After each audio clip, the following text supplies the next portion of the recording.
Buenas tardes, profesor y compañeros. Voy a hablar sobre la inconstitucionalidad de algunas normas jurídicas peruanas vigentes. Soy la alumna Patricia Quiroz Honorio. Breve reseña de la organización. El presente informe tiene como finalidad analizar y resolver la cuestión propuesta sobre la inconstitucionalidad de determinadas normas jurídicas vigentes en el Perú, con base en los fundamentos teóricos del positivismo jurídico y del realismo jurídico. En este estudio, por parte del reconocimiento de que el Estado peruano se organiza como un Estado constitucional de derecho, en el cual toda norma infraconstitucional debe respetar los principios y derechos de la Constitución Política del Perú de 1993. El análisis se desarrolla en el contexto de la actual situación jurídica del país, donde diversas disposiciones legales han sido cuestionadas por organismos nacionales e internacionales por contradecir derechos fundamentales como la libertad de expresión, a la igualdad ante la ley o el derecho a la protesta social. A partir de ello se plantea una propuesta de inconstitucionalidad parcial y sustantiva de algunas normas que no se ajustan a los principios de supremacía constitucional, legalidad y proporcionalidad. Resumen del contenido. Contexto de la organización. El ordenamiento jurídico peruano se compone de normas jerárquicamente organizadas encabezadas por la Constitución. Sin embargo, la existencia de leyes y decretos que han sido promulgados sin considerar plenamente los límites constitucionales genera tensiones en el sistema de justicia. Ejemplos de normas cuestionadas incluye el Decreto Legislativo 1095 del año 2010 que regula el uso de la fuerza por parte de las Fuerzas Armadas en situaciones de orden interno. Diversas organizaciones como la Defensoría del Pueblo y la ONU han señalado que esta norma podría vulnerar los derechos a la vida y a la integridad social. Los artículos 130 al 132 del Código Penal, que penalizan la difamación y la calumnia. Su aplicación restrictiva ha sido cuestionada por la Relatoría Especial para la Libertad de Expresión de la OEA, pues limita el derecho constitucional a la libertad de expresión. Ausencia de reconocimiento de la unión civil igualitaria, lo que genera discriminación hacia las parejas del mismo sexo y vulnera el principio constitucional de igualdad ante la ley. Artículo 2, inciso 2 de la Constitución. Estos casos sirven como base para analizar desde las distintas perspectivas teóricas la validez y la legitimidad de las normas dentro de un Estado que busca armonizar el derecho positivo con los principios constitucionales y éticos de la justicia. El positivismo excluyente de Kelsen. Hans Kelsen, en su teoría pura del derecho, plantea un modelo de derecho completamente separado de la moral, la política o la sociología. Para Kelsen, la validez de una norma se determina exclusivamente por su posición dentro del orden jerárquico normativo encabezado por la norma Constitución como una norma fundamental.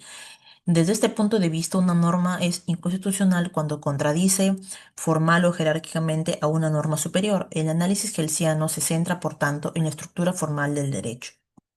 Aplicando este enfoque al caso peruano, como el decreto de 1095, podría considerarse inconstitucional porque contradice el artículo 1 de la Constitución, que establece que la defensa de la persona humana y el respeto a su dignidad son el fin supremo de la sociedad y del Estado.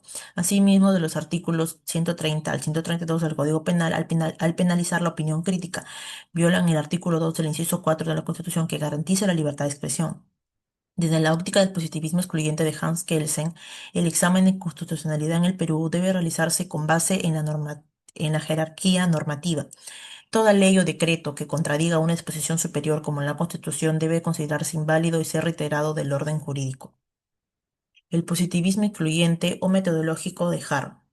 Hart, en su obra el concepto de derecho plantea una visión más flexible del positivismo. Según él, el derecho no se limita a su validez formal, sino que incorpora elementos sociales y morales mediante las reglas de reconocimiento aceptadas por los jueces y operadores jurídicos.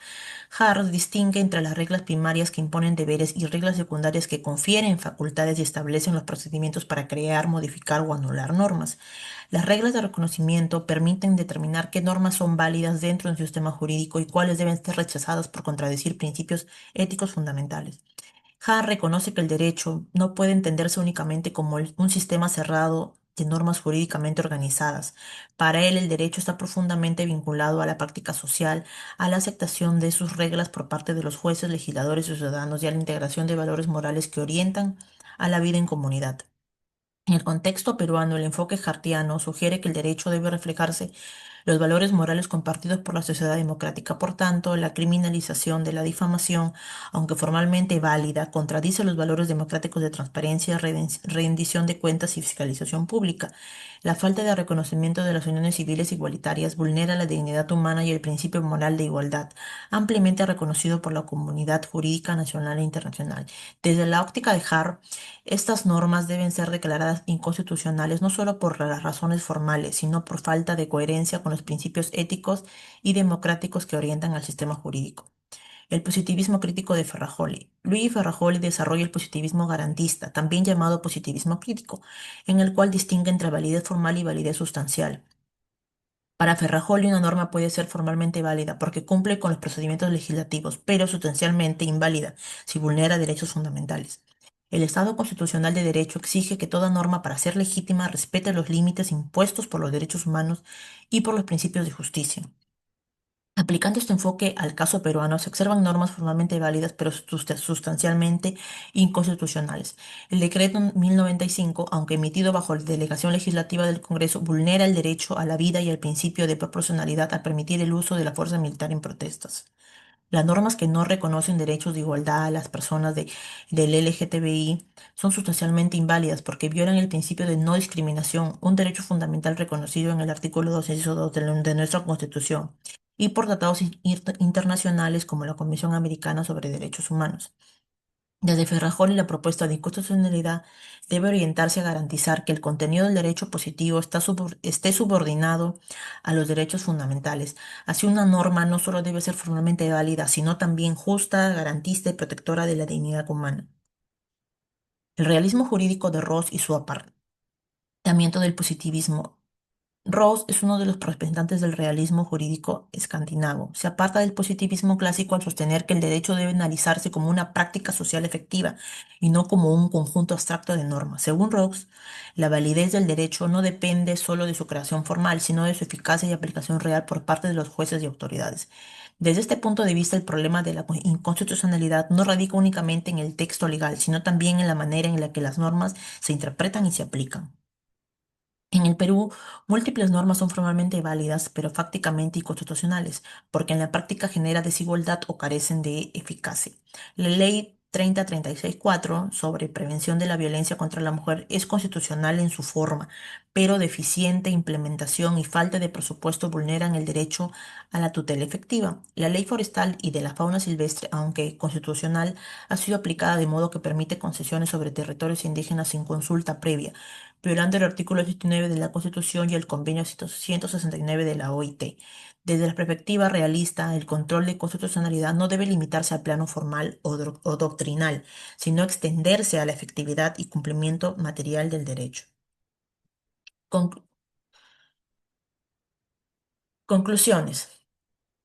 El análisis comparado de las distintas corrientes jurídicas evidencia que la inconstitucionalidad puede ser evaluada desde distintos niveles: formal, sustantivo, moral y fáctico.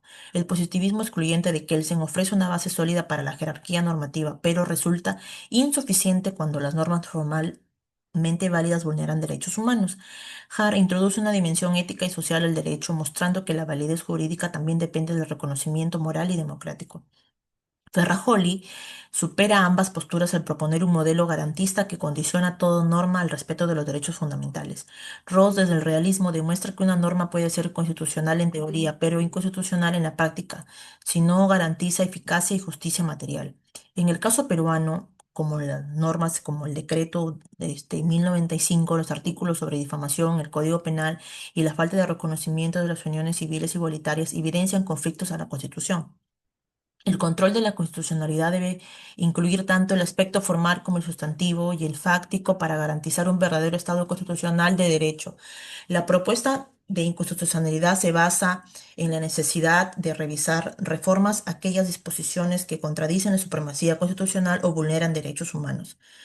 Recomendaciones. Revisar exhaustivamente las normas cuestionadas por su potencial inconstitucional con comisiones técnicas en el Congreso y el Tribunal Constitucional. Implementar un mecanismo permanente de control preventivo de constitucionalidad que analice el contenido sustantivo de las leyes antes de su promulgación.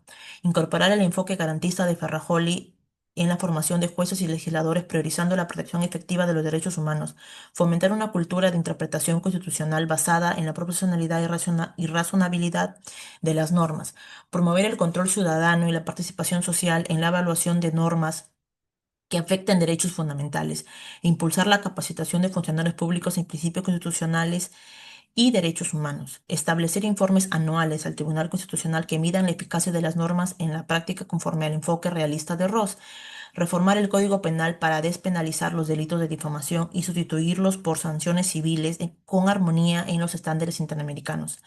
Garantizar el reconocimiento legal de las uniones civiles y voluntarias en cumplimiento del principio de igualdad ante la ley. Modificar el decreto número 1095 para ajustarlo a los estándares internacionales sobre el uso proporcional de la fuerza y la protección de los derechos humanos. Estas diapositivas está mi bibliografía, la cual utilicé para realizar mi informe en Word y, bueno, las PPTs. Muchas gracias.